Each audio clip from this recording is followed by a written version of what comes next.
phénomène qui existe, qui sont des observations plus ou moins troublantes et qu'on n'arrive pas au jour d'aujourd'hui à expliquer.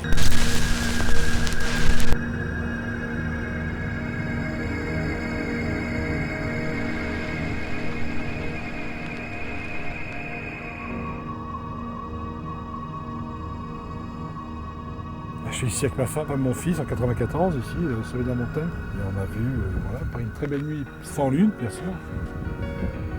Alors tu vois, Vénus là-bas, tu multiplies l'étoile un peu plus, deux fois ça, tu imagines 3 lumières comme ça en forme de triangle qui apparaissent ici devant nous. Et donc on avait ça comme spectacle et on ne pouvait pas louper le spectacle.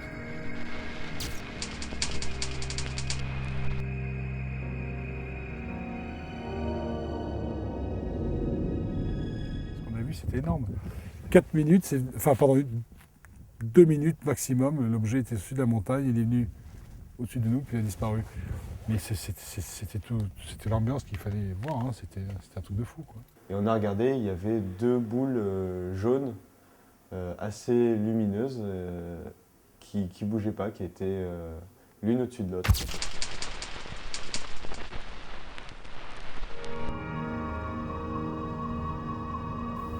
Et petit à petit, elles ont commencé à se déplacer et il y a une 3e boule qui a apparu, qui s'est formée en hauteur et ça a fait un triangle.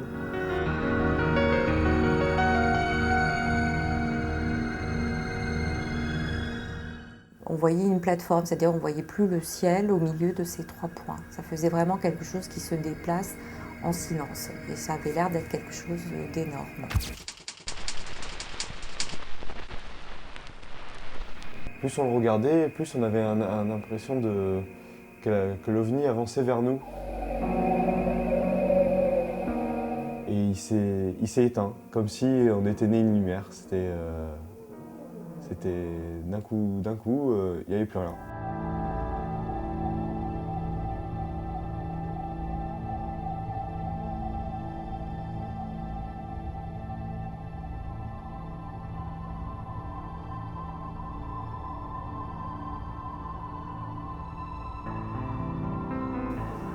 Depuis l'arrivée des caméras vidéo, les documents amateurs sont de plus en plus nombreux à venir appuyer les témoignages d'OVNI. Des objets ou des lumières disparaissent à des vitesses vertigineuses dans nos cieux. Des objets compacts comme des pierres traversent en plein jour nos campagnes, pendant que d'autres suivent des avions en vol. Des formations de lumière inconnues sont également observées. Tous ces phénomènes se déplacent avec des accélérations inégalées. Ces phénomènes sont aujourd'hui appelés des PAN, phénomènes aérospatiaux non identifiés, et ils sont pris très au sérieux par nos autorités.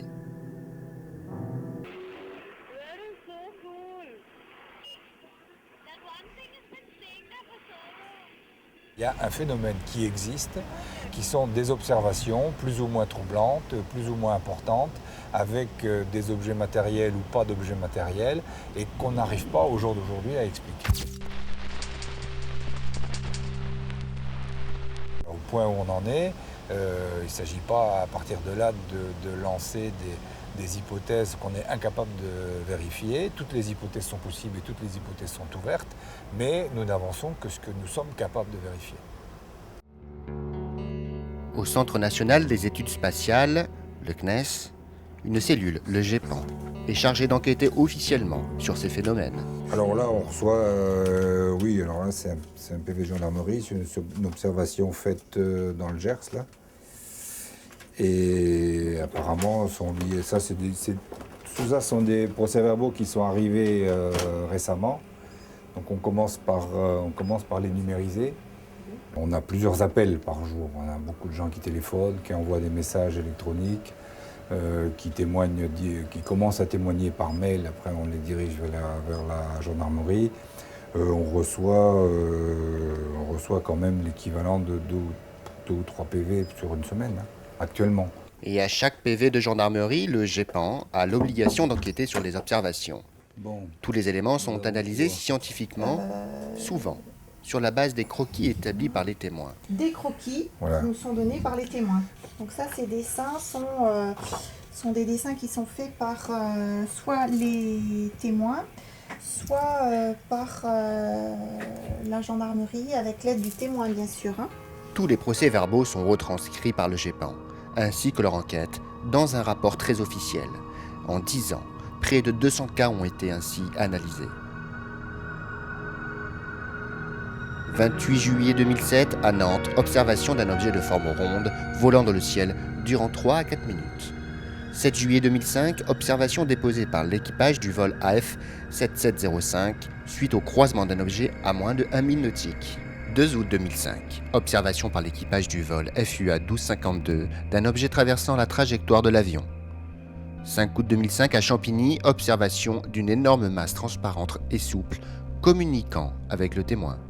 Tous les cas sont classés de A à D en fonction de l'explication que l'on peut leur donner.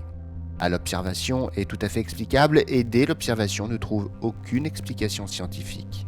À Bar-sur-Loup, un pan a retenu particulièrement notre attention, car il a non seulement été photographié, mais une trace radar, produite par l'aéroport de Nice, vient confirmer ce phénomène aérospatial non identifié. Sur le cliché, une forme ovoïdale est apparue sans que personne à l'œil nu n'ait rien remarqué. Nous avons enquêté sur ce témoignage avec l'aide de Pierre Bic, qui s'y intéresse particulièrement car il corrobore ses propres observations dans la région.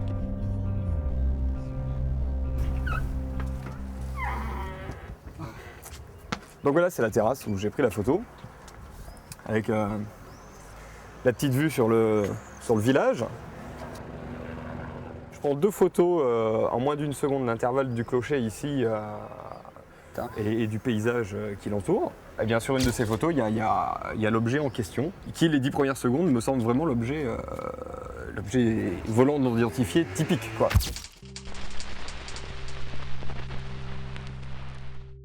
Je téléphone à la gendarmerie et là je suis assez étonné de voir que personne n'est étonné. Au contraire, le gendarme qui me reçoit me dit bah, écoutez, on est intéressé parce que l'aéroport de Nice nous a contacté pour un tracé radar d'un phénomène atmosphérique non identifié. Et on serait intéressé de savoir s'il y a une corrélation ou pas. Donc il me pose la question de savoir à quelle heure j'ai pris la photo, etc. etc. Et effectivement, ça correspond peu ou prou à la chose au tracé radar. L'énigme de la photo est suffisamment importante pour que les gendarmes se déplacent sur les lieux. Même si le phénomène volant n'est pas encore classé non identifié, l'espace aérien français est de toutes les façons sous haute surveillance.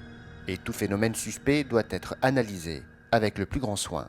Quand le gendarme est venu faire son enquête, la dernière fois qu'il est passé à la maison pour faire ses relevés azimutaux, GPS, etc., pour essayer de quantifier la taille de l'objet, essayer de faire corréler l'objet au tracé radar qui a été pris au même moment, eh bien, j'ai eu l'occasion de voir dans le dossier les fameux tracés radars qui attesteraient que l'objet est un objet physique et qu'effectivement il a une forme d'intelligence puisqu'il est capable de faire varier sa vitesse, de faire demi-tour, etc., etc.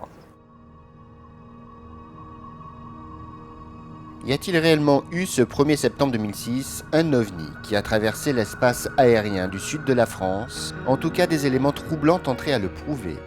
D'après la trace radar, donc, les éléments de l'enquête ont mis au jour que concernant les connaissances actuelles en aéronautique, la manœuvre effectuée par l'appareil en question n'est pas une manœuvre applicable aux appareils que l'on connaît à l'heure actuelle. Voilà. On commence à trouver des témoins autour du col de Vence. Nous, on vit une histoire depuis des années au col de Vence. On ne nous a jamais cru, on n'a pas accès à des traces radars, et là on commence à trouver des gens qui vivent autour du col de Vence, qui ne sont pas des spécialistes, on va dire, en recherche ufologique, et qui ont des choses qui se passent au quotidien. Retour à Toulouse où nous avons souhaité nous procurer ces fameuses traces radars. Plus vite. Rendez-vous avec Jacques Pattenet afin de clarifier l'ensemble du dossier. Oui, on a travaillé sur ce dossier. Et là, au départ, c'est une simple photo, parce qu'il n'y a pas eu d'observation visuelle, hein, parce que le témoin a trouvé cette tache, disons, sur la photo. Alors la particularité de ce cas, c'était que après, il a été découvert, enfin, il a été ressorti une trace radar qui correspondrait peut-être à l'observation. Le responsable du GEPAN nous montre en toute transparence la trace radar originale produite par l'aéroport de Nice. Le relevé annonce une vitesse et une accélération tout à fait impossibles pour nos aéronefs. On aurait, si on en croit le graphique, une vitesse qui passait de 101 nœuds à 254 nœuds. Donc une accélération extrêmement rapide de ce qui a provoqué la trace.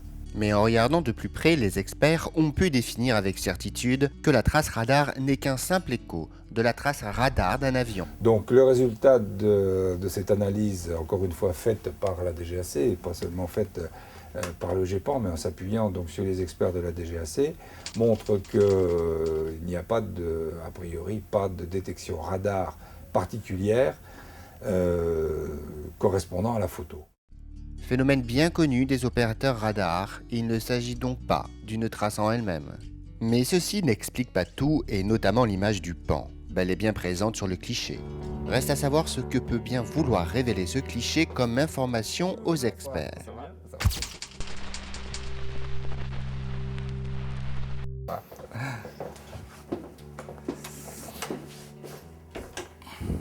Alors, Bar-sur-Lot, il s'agit d'un témoin qui a fait une déposition à la gendarmerie en amenant ces photos-là. L'expert peut en un seul coup d'œil s'assurer de l'authenticité du cliché. Il n'y a pas de photomontage, il est même capable, grâce au niveau des grilles, d'évaluer la distance de l'objet. Si cet objet est sombre, vu la clarté que je vois ici, je ne fais pas de mesure, mais si on compare au point sombre dans la montagne, il est beaucoup plus loin que ces montagnes. Ça veut dire qu'il est assez immense, bon, ce qui rend les choses encore plus extraordinaires. Maintenant, si on demande une impression, bon, scientifiquement, je ne peux rien dire, on n'a pas fait d'études approfondies, mais bon, l'impression, c'est qu'on ne trouvera rien, quoi. On ne trouvera rien, d'autant plus qu'on n'a pas de... On ne trouvera pas d'explication, c'est ça que on voit pas d'explication, d'autant plus qu'on n'a aucune observation même, pour venir compléter la photo. Le témoin n'a rien vu, on n'a que la photo, et là ça devient très difficile. Mais même la question, je dirais, préliminaire qui est, cet objet est-il un objet réellement dans le ciel photographié, ou est-ce que c'est non pas un artefact, mais un objet qui n'est pas dans le ciel, bon, qui pourrait être une poussière ou quelque chose dans le système de prise de vue, je ne sais pas si on pourra trancher dans ce cas-là. Comme trop souvent dans les cas des phénomènes OVNI, les éléments ne sont pas rejetables, mais insuffisants pour affirmer avec certitude qu'il s'est bien passé quelque chose ce jour-ci dans nos cieux. Pierre en a pleinement conscience et ne se déplace maintenant plus sans sa caméra vidéo lorsqu'il se rend au col de Vence. Il faut dire qu'il y a observé des ovnis à plusieurs reprises. Ici, c'est rencontres du premier type. Enfin, il y a, dans les rencontres rapprochées, qui ont été classées pour les rencontres extraterrestres, on va dire, nous, c'est vraiment une rencontre du premier type. Non, à chaque fois, ce sont ces triangles, ces lumières en forme de triangle. La nuit, ça a été des lumières dans un ciel pur. Et on voit vraiment quelque chose qui ne correspond à rien, qui est gigantesque, qui est silencieux, ça se déplace lentement, c'est majestueux, c'est silence total. L'observation varie, des fois ça dure 1 minute, 2 minutes, 3 minutes, 4 minutes, si on a de la chance, ça dure plus longtemps.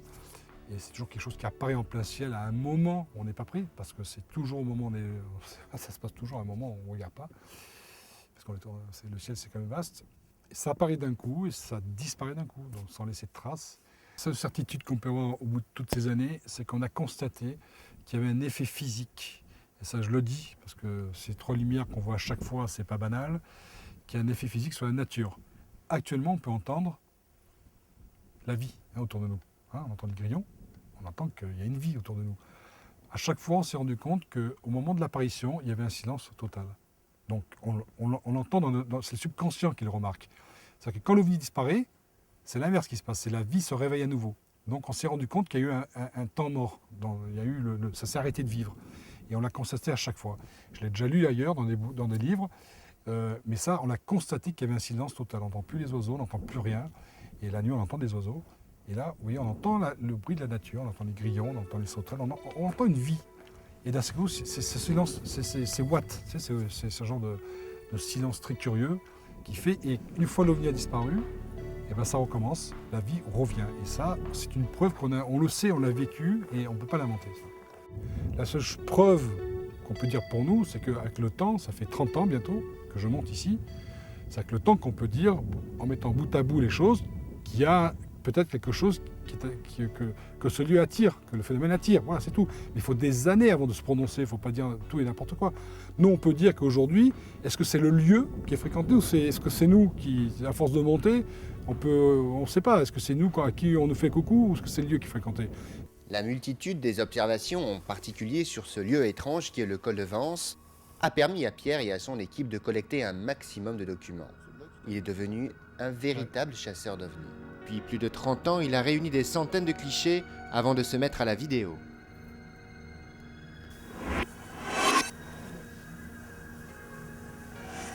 Toutes les photos prises sont analysées dans les moindres détails et beaucoup d'entre elles révèlent des objets non identifiables.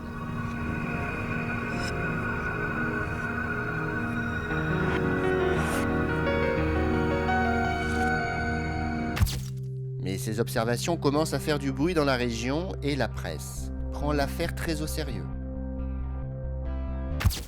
Un journaliste en particulier s'est emparé du mystère autour du col. Il s'est rendu avec son propre appareil sur les lieux avec notre groupe d'ufologues pour enquêter de plus près sur le phénomène. Ça se situe à l'époque où il y avait eu plusieurs témoignages concordants à propos donc, du col de Vence. Pierre Bic avait pris contact avec la rédaction de Nice Matin, où on m'a demandé donc d'aller faire un reportage en vécu de préférence, car c'est tout de même des expériences que je préfère. Et effectivement, j'ai passé plusieurs soirées, dont une d'ailleurs particulièrement réfrigérante, avec Pierre Bic, dont le fils, le très jeune fils, à l'époque, il devait avoir 7 ans ou 8 ans, avait été lui aussi, avec l'épouse de Pierre Bic, le témoin d'un phénomène ovni.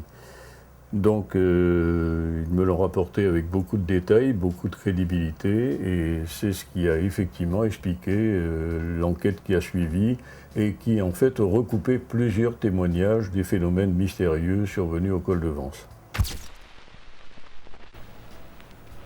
Maintenant, je n'ai pas d'explication particulière, sauf le phénomène qui, semble-t-il, m'a concerné l'autre jour lorsque je suis monté, alors là, tout à fait récemment, au col de Vence avec Pierre Bic. Cette fois pour le compte du journal Le Parisien aujourd'hui en France, dont je suis le correspondant régional à Nice, qui a accepté, dans le cadre des lieux légendaires, mythiques, entourés d'une certaine aura, un reportage sur le col de Vence. Et où ce phénomène lumineux que vous voyez sur écran a été capté par l'objectif de Pierre Bic. Bon, il n'est l'objet d'aucun trucage, puisqu'il a été transféré directement de son appareil sur mon ordinateur. Et là, vous le voyez dans sa taille réelle. Bon, je n'ai pas d'explication, je suis un petit peu, je ne dirais pas stupéfait, mais très intrigué par ce type d'objectivation d'un phénomène ovni, appelons-le comme tel, qui se manifeste d'ailleurs sous une forme lumière et boule, ce qui n'est peut-être pas anodin, on dirait une sorte de clin d'œil d'une autre dimension, mais perceptible pour nos sens actuels. D'où viennent donc ces manifestations lumineuses? Est-ce des entités inconnues, des entités extraterrestres? En tout cas, la question est aujourd'hui clairement posée. L'apparition du numérique et de la pixelisation semble être un langage perçu par ces entités intelligentes, dont on peut se demander ce que sont les dessins. Il paraît, m'a-t-on dit, qu'elles ont le sens de l'humour. Elles se manifestent peut-être sous cette forme parce que c'est la plus visible, la plus parlante à leurs yeux, si tant est qu'ils en aient. C'est un langage que j'aime bien, parce qu'il est à la fois invisible à l'œil nu, en même temps très silencieux, ce qui est intéressant aussi, parce que dans un monde où le silence n'existe plus, des gens qui se manifestent dans le silence et qui réussissent à se faire remarquer, effectivement, c'est remarquable. Depuis cette première observation d'OVNI qu'il n'a pu filmer, Pierre Bic a eu une seconde chance.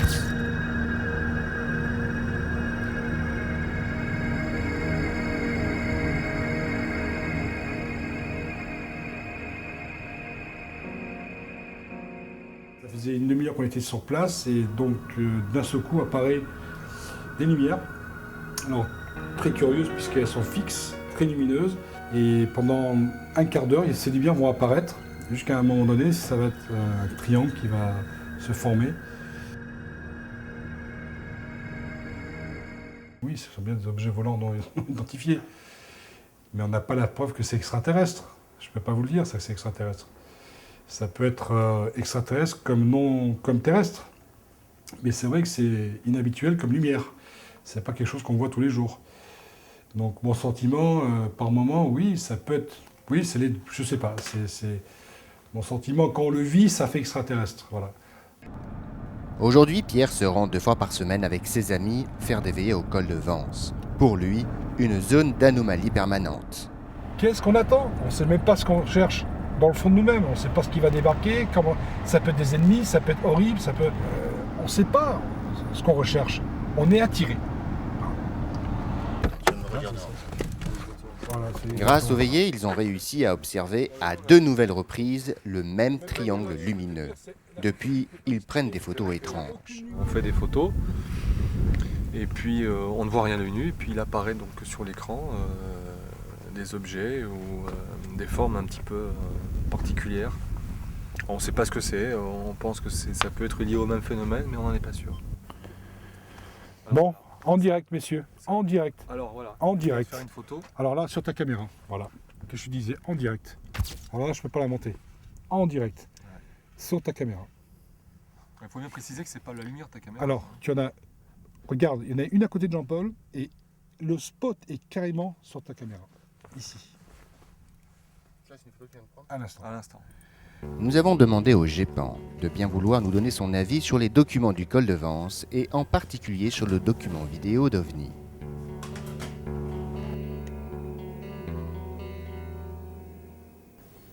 Donc c'est pas quelque chose de très très très loin par rapport au paysage environnant. Il semble que ça soit une distance pas trop lointaine, quoi. C'est pas un phénomène céleste en tout cas, semble-t-il. Ce document-là est de bonne qualité. Enfin bon, donc c'est le gros avantage qu'il a, c'est qu'il est de bonne qualité. Je reçois souvent des vidéos qui sont de bien même bonne qualité que ça, quoi. Donc il est intéressant au niveau de la qualité de la prise de vue, de la longueur, et on voit bien effectivement une série de phénomènes lumineux qui sont très curieux. Ouais. Le mystère reste donc entier, mais des mystères, Jacques Patenay en a plein ses archives, toutes stockées dans ses sous-sols.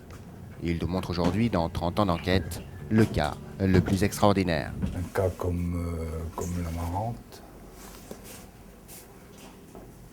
En 82, donc on a là-dedans les originaux des documents qui ont été faits à l'époque. 82, c'est dans la région de Nancy, un biologiste qui a vu atterrir dans son petit jardin une espèce d'engin en forme d'œuf, en forme d'ovoïde, en forme de soucoupe, et qui est resté 20 minutes en sustentation à 1,50 m du sol, jusqu'à ce qu'ils repartent. Voilà. Alors ça, ce sont des plantes qui étaient dans le jardin, qui se situaient à proximité de l'endroit où a atterri, où s'est posé plus ou moins l'engin, et qui se sont desséchées très très rapidement après le départ.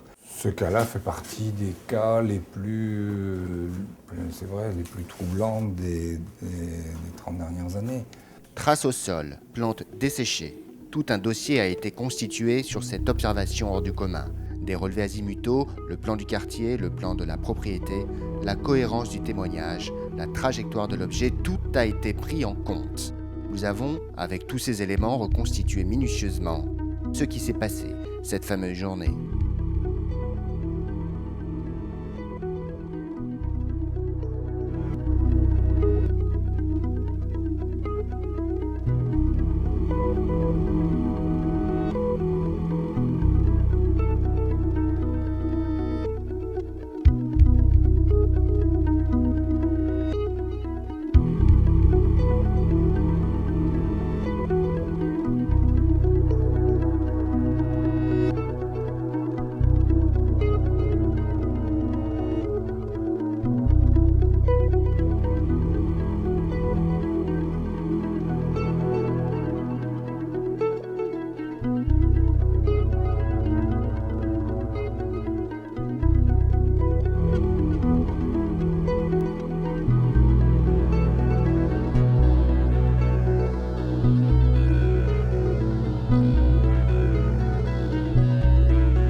Tant que la communauté scientifique ne disposera pas de preuves irréfutables, nous ne pourrons prouver la présence extraterrestre sur notre planète. Ce sont ces preuves que tentent d'obtenir nos chasseurs d'ovnis en se rendant dans les lieux les plus propices aux observations. Et c'est là que tous les ovnis pratiquement ont été vus.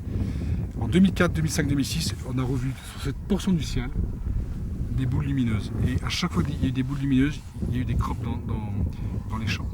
Un crop circle, c'est un gigantesque dessin formé dans les champs de blé. Et leur apparition est entourée de beaucoup de mystères. Certains pensent qu'ils sont liés au phénomène ovni. Regardez par exemple cette vidéo, on peut observer au-dessus d'un crop 2 boules lumineuses qui se déplacent dans l'atmosphère comme aucun engin volant connu. Ce genre d'événement a été observé par beaucoup de témoins différents. Notre équipe d'ufologues vient ici chaque année. Pendant 15 jours, ils font des veillées dans l'espoir d'observer une fois de plus un phénomène aérospatial non identifié. Ils sont un petit groupe d'une quinzaine de passionnés qui posent leur tente autour d'une même quête.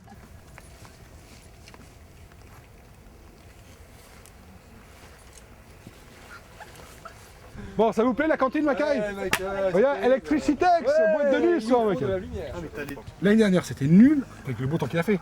Il pleut tous les jours, il y a plus de crops et plus compliqué. On va expliquer ça. Parce qu'ils font les crops la nuit quand il pleut. Il y a des zones il n'y a pas de traces de pied, il n'y a pas de traces de boue, après la pluie, etc. Il n'y a rien.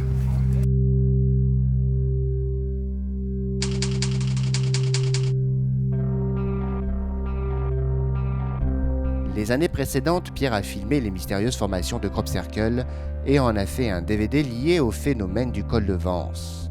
Il connaît parfaitement les lieux et où il faut se rendre.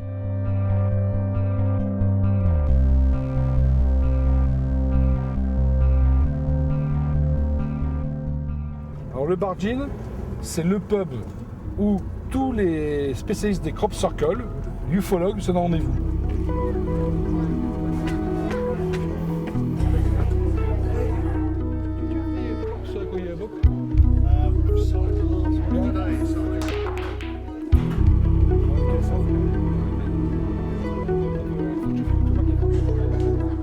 Le Bar Gin Café est un bar dédié entièrement aux crop.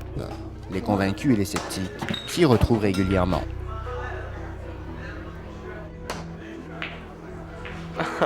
I'm a bit of a skeptic. I think that probably I don't believe that crop circles are made by UFOs.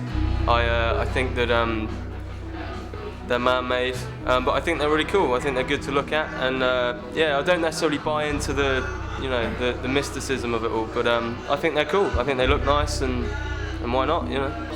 I'm a little unsure. I mean, it seems strange that no one can ever actually, see them being made, and they just appear overnight. Is a bit sort of sceptical, and whether or not it can be done is another thing. But I mean, they're good to look at. They're great for the area, so why not have them here? And one day, I rode a horse coming back into the stables.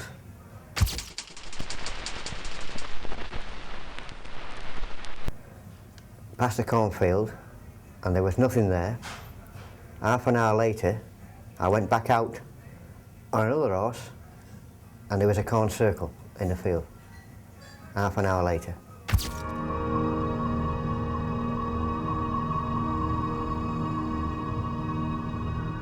There was nobody there, there was nobody around. And to do it, without anybody seeing anything, it's unbelievable. But it happened anyway. So it's I've seen a lot of lights around here at night. And it's a mystical place around here. It really is. The energy fields, and there's 3 energy lines apparently, They all meet up at Avebury. Yeah. There's a lot of energy around it. Maybe something to do with that, or UFOs definitely, Et des témoins d'apparitions soudaines de crop circle, il y en a plus d'un ici dans la région de Kane. Nous avons rencontré un autre de ces témoins les plus sérieux, un pilote dans la région depuis plus de 8 ans. Seen a few strange things in this area.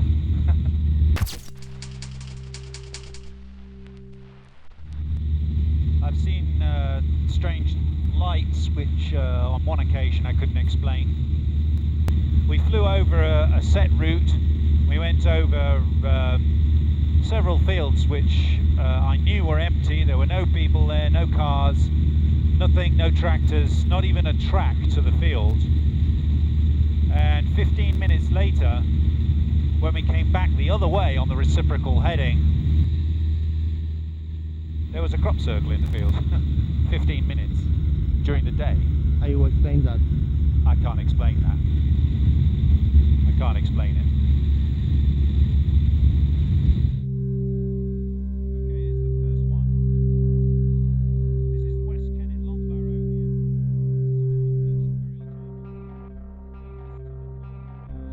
It's incredibly accurate. There's no mistakes in it. It's perfect. And if a human being made that, I'd like to meet him. I think he'd be a very good architect or something. Chaque année, près d'une vingtaine de nouveaux crop circles se forment sans que personne ne puisse expliquer comment. Nous retrouvons Pierre et son groupe au Silent Circle Café, un véritable QG pour passionnés de crop circle. Ici, on échange toutes sortes d'informations et on vient surtout se renseigner du dernier lieu où s'est formé un crop. Les premières personnes qui en repèrent un le font immédiatement savoir par l'intermédiaire de ce café. Le dernier en date, apparu à peine la veille, a déjà sa photo aérienne mise en ligne sur un site spécialisé. Pas une minute à perdre pour notre groupe.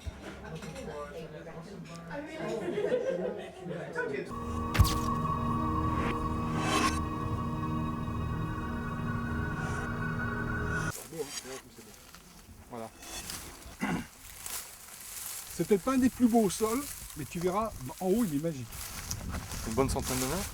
Ouais, 100 mètres.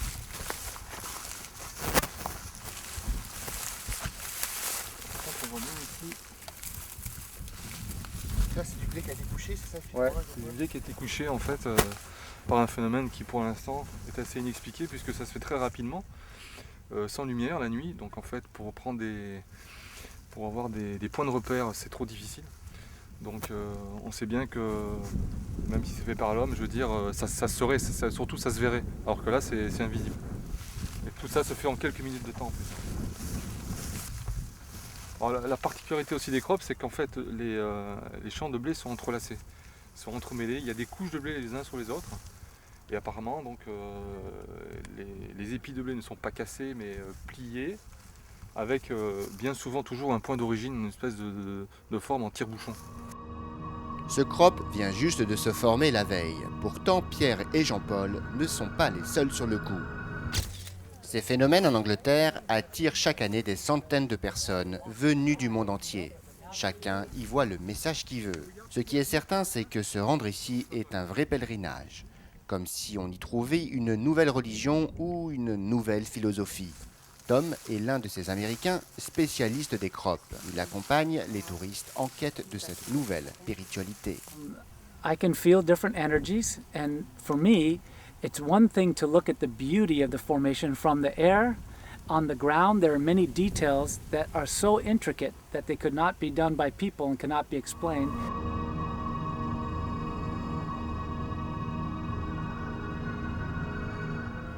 It's a gift from universe. It's a gift from universe because this is the time we have to evaluate our consciousness. I've been coming to the crop circles for 7 years. Why? There is a specialness about them, a uniqueness about them, information that I feel is contained within them, and I'm curious to connect with that information. Mais nos chasseurs d'ovnis, eux, ne sont pas venus chercher une nouvelle religion. Ils veulent avant tout comprendre ce phénomène, car pour eux, il y a un lien évident avec celui du col de Vence. Ouais, c'est une faire Pierrot à l'instant, donc il a photographié. C'est ce qu'on appelle photo surprise. Photo surprise parce que c'est blanc, personne ne fume, il n'y a pas de on brouillard. n'est pas étonné, il y a quelque chose. Apparemment, l'appareil photo arrive à révéler quelque chose qu'on ne voit pas. Donc une fois de plus, on n'est pas sur la fréquence. On est dans un lieu. On n'arrive pas à percevoir cette fréquence. Je ne suis pas étonné parce qu'on est là pour ça. Donc dans un lieu où il se passe des choses, on a un truc sur la photo. C'est quoi? C'est d'énergie? C'est quoi ça? Comment on explique ça? Énergie? Non, c'est pas énergie, c'est un signe. Voilà, comme le crop circle, c'est un signe, c'est un petit coucou. Voilà. C'est ça, hein, c'est pareil. Mais il faut l'interpréter maintenant, c'est toujours pareil, c'est une question d'interprétation. celui-là. Mais tout le monde n'interprète pas la formation des crop circles de la même façon. Nous avons rencontré un autre groupe d'ufologues qui a aussi enquêté sur le phénomène et qui en a édité tout un rapport. Le fameux rapport VK.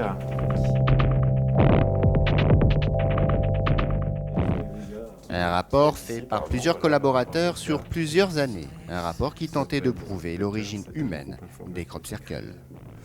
En 89, c'était un groupe d'ufologues qui était intéressé par le phénomène des crop circles. Qui à cette époque-là apparaissait en Angleterre. Donc l'idée de base, c'était d'aller vérifier notre hypothèse sur le terrain. L'hypothèse, c'était l'origine humaine des crop circles. Donc on a décidé de se faire un voyage en groupe et de vérifier dans les crops certains points clés qui nous permettent de dire que c'est d'origine humaine. Sur 80 pages, l'équipe VK tente par une méthode rigoureuse de démystifier les crop circles. Les points principaux, c'était donc la faisabilité, le cheminement facile pour faire les figures successives. C'était donc la visibilité, oui, le concept de visibilité, c'est-à-dire qu'en fait, un crop circle, il apparaît rarement caché, il est tout le temps dans un endroit bien visible où n'importe qui le matin, en passant avec sa voiture au bord de la route, va voir ce truc dans le champ à côté de lui. Fait pour être vu. Fait pour être vu. Les erreurs qu'on retrouvait, c'était quand même des erreurs typiquement humaines. On voyait bien qu'il y avait des erreurs de création. Surtout, il faut savoir qu'en début de saison, les crop circles se font dans des champs de colza. Et là, je dirais une figure sur deux, on retrouvait des traces de cordes sur les tiges du colza. Par exemple, le vent ou la pluie vont faire que les tiges qu'ils avaient froissées au centre des traces de tracteur vont revenir à la normale, sont peupliées. Donc finalement, effectivement, quand on arrive sur un crop circle qui est dans un champ, au premier abord, on ne voit pas de traces d'accès. Et ce qui peut paraître vraiment super mystérieux, quoi. De la fabrication, on a découvert qu'il y avait quand même un cheminement qui se faisait. Sous certains pliages, on découvrait des sentiers. C'est-à-dire qu'on voyait bien comment les personnes avaient procédé pour travailler sur le terrain. Ils avaient, comment dire, des ébauches. On avance à un endroit et après on recouvre ses propres traces. Donc ça, on l'a détecté dans beaucoup de crops. Il y a des ébauches qui sont faites, des chemins qui sont créés, qui vont disparaître sous les épis pour se rendre à tel ou tel endroit. Je dirais que, bon, par exemple, tous les cercles, il y a un traçage au départ. On l'a vu sur un site particulièrement qui s'appelle Upton Scudamore, où donc c'était un cercle à anneaux, et donc sur lequel, sur les anneaux, il y avait posé des petits cercles. Donc c'est des satellites en fait, ce qu'on appelait. Et ben, on voyait bien que l'anneau avait été fait avant les cercles, avant les satellites, parce que quand les satellites on écartait les céréales, et bien l'anneau continuait sous ces cercles, ce qui prouve qu'il avait été fait avant les cercles. Donc c'est vraiment une conception typiquement, je dirais, de land art, d'art éphémère. Moi, je dirais qu'à 95%, pour moi, l'hypothèse humaine, c'est la première. Il n'y a aucun problème. Après, je laisse une porte ouverte sur des phénomènes annexes. Pourquoi pas? Enfin, je ne suis pas fermé à des choses qu'on ne connaît pas encore. Ça, pour moi, ça peut être dans l'ordre des choses. Mais ce que je vois de ce qui est fait dans les champs, pour moi, ne me permet pas de dire qu'il y a autre chose que l'humain qui fasse ce genre de choses. Mais cette thèse n'est pas entièrement partagée par le groupe de Pierre Bic. La fabrication humaine pour eux a des limites.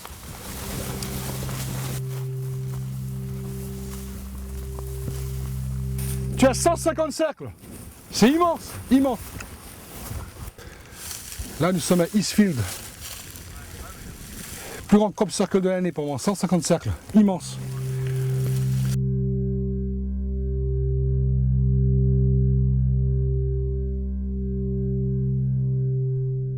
Regardez les cercles comme ils sont de plus en plus grands, immenses. Là, tu arrives au plus grand, 150 cercles. Julien, regarde ce cercle. Alors, il n'est pas immense celui-là? Eh, tu imagines un être humain faire ça en pleine nuit? Non mais regarde l'immensité du cercle. Oui, c'est le plus grand cercle qu'on ait jamais vu. Non mais tu vois un type faire ça? Il est en pente. Hein. Celui-là, ça se voit tout de suite que... Il est en pente.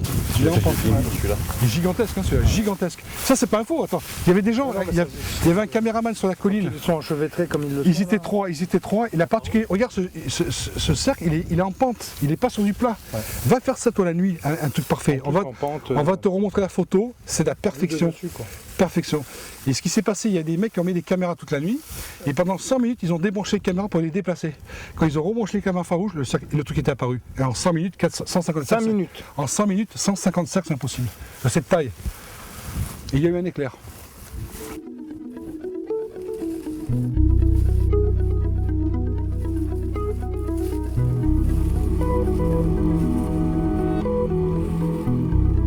Comment toi la nuit, plus bien, regarde la surface, en pente, comment tu te repères de là-bas, à là-bas, à là-bas et à là-bas pour faire un truc parfait? Ah mais on est d'accord? T'es d'accord?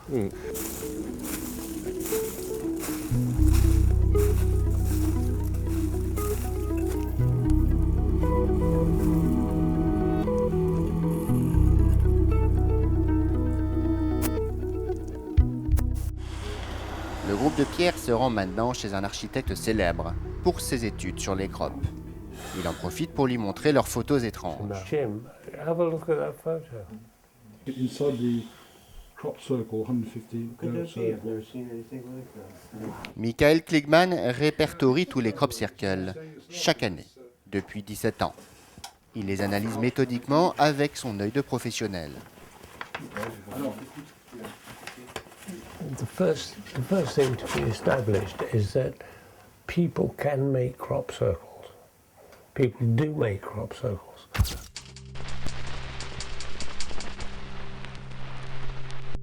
But they make very few and they make them badly. And underneath this percentage of hoaxes, there is a long program which shows an absolutely unbelievable level of invention and innovation and art and knowledge.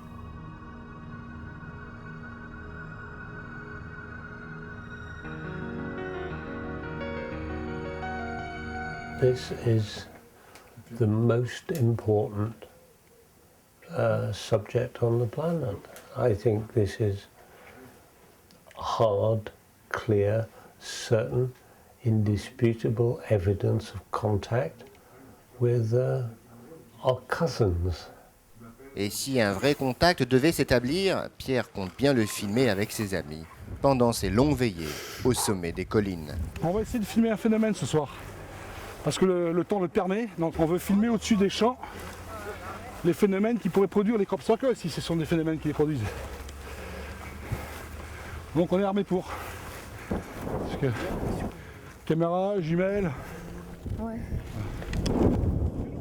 On va pas dire que c'est rencontre du troisième type, mais bon, on va dire que c'est plutôt. On est dans un endroit où il se passe plein de choses. Paranormal, crop circle, ovni. Et voilà. Attends, tu vois la vue qu'il y a ici? C'est hallucinant quoi. Donc là, rien ne peut nous échapper ici. Rien. On voit tout. Voilà. Rien ne peut leur échapper ce soir. Et visiblement, ça n'arrange pas tout le monde. Un homme installé avec une caméra vidéo va venir expliquer à Pierre que lui et ses amis sont indésirables ici. We just want basically quiet. We don't want any noise or any light or You can't stop tourist people coming. I mean. Yeah. Have you got permission off the farmer, Tim Carson? It's his private land. You have to have permission off the farmer. On there.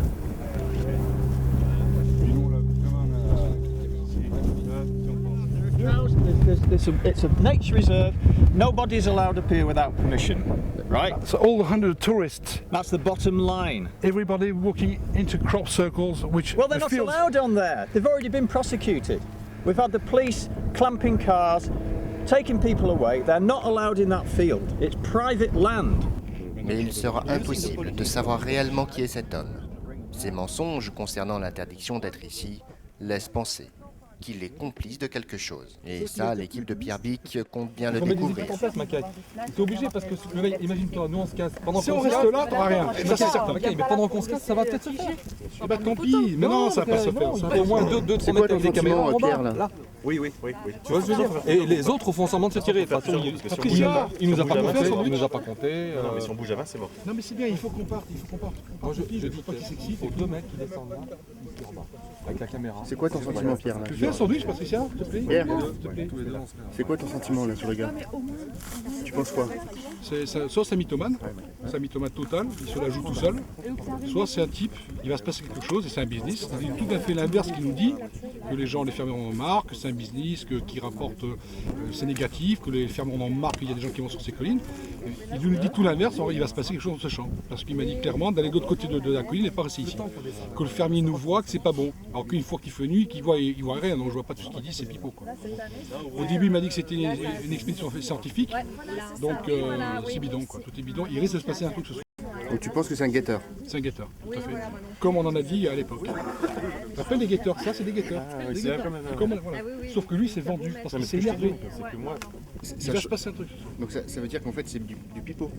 On sait pas, On sait pas du pipeau. On sait pas ce qui va se passer. Il y a des faux. Ça, c'est il y a des faux qui sont réalisés. Alors maintenant, c'est peut-être ce qui va se passer ce soir. C'est pour apporter du pognon, ça. Ça se trouve, il y a une équipe en place, le mec dirige une équipe de gens qui font ça.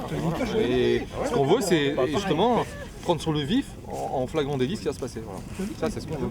Pour essayer de trouver déjà une réponse à plusieurs questions.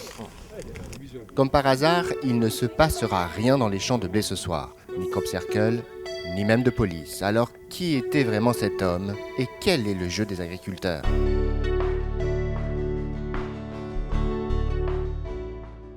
Nous nous sommes rendus auprès des premiers concernés par la présence des crops dans les champs, les fermiers eux-mêmes.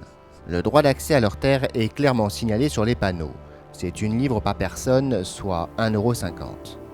Nous avons voulu les interroger sur le phénomène crop. Un employé téléphone à son patron pour notre demande d'entrevue. And what site fee are you offering? Sorry? French TV. Yeah, but do you pay any fees or not? No. No. No, because it's a small couple of minutes interview. It's only they want 5 minutes saying about what you think of crop circles in fields and damage and that. Alright, hang on a second. He wants. Oh. Yeah, I'm sorry to bother you. We're just looking for a couple of minutes interview of what farmers think of their own fields. If are they happy or not happy about crop circles in their own fields? Just we're looking for some, to find out what people think about what's happening here. Yeah, sorry, I'm quite busy, but. And what is your opinion about crop circle? Is it a big problem for farmers? Yeah, it's a really big problem. They cause loads of damage. Cost thousands of pounds. Yeah, but I've got to go, so. Okay. You don't like that? Yeah. You don't like crop?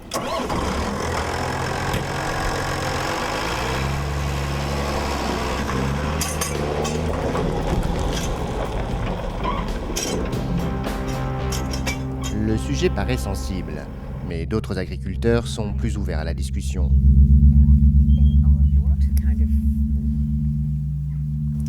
When we very first had crop circles in 1990,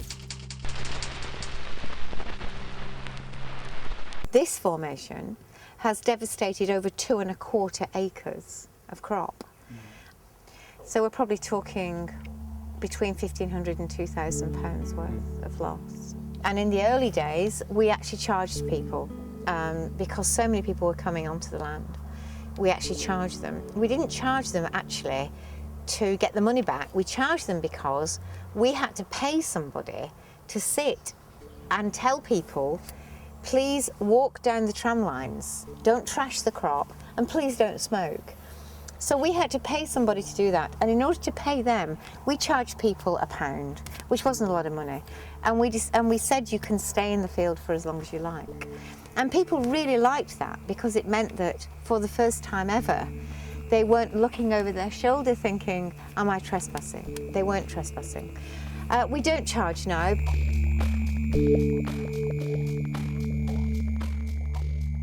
We have phenomenal evidence that this thing is not man-made.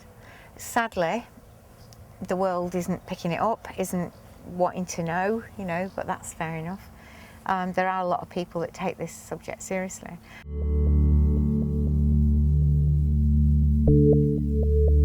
I'm happy to help anybody. We're doing it in a good way. I know, Not in a bad and I'm way. happy to help anybody because that's my mission, is just to get this thing known, you know. Yeah. Because something's going on, and they're trying very hard. Encore beaucoup d'énigmes résident autour du phénomène des crop circles et des ovnis. Personne aujourd'hui n'est véritablement en mesure de confirmer ou d'infirmer une présence extraterrestre sur notre planète. Mais de plus en plus de gens consacrent une partie de leur vie à essayer de découvrir la vérité. La recherche de la vie extraterrestre est un objectif scientifique qui est maintenant clairement affiché. Il n'y a aucune interdiction de penser quoi que ce soit et surtout pas d'imaginer qu'effectivement il peut y avoir une intelligence extraterrestre qui puisse se manifester d'une façon ou d'une autre. Alors sommes-nous déjà, sans le savoir, observés par des créatures extraterrestres ? Sommes-nous à l'aube de découvrir enfin l'existence d'une intelligence venue d'ailleurs ?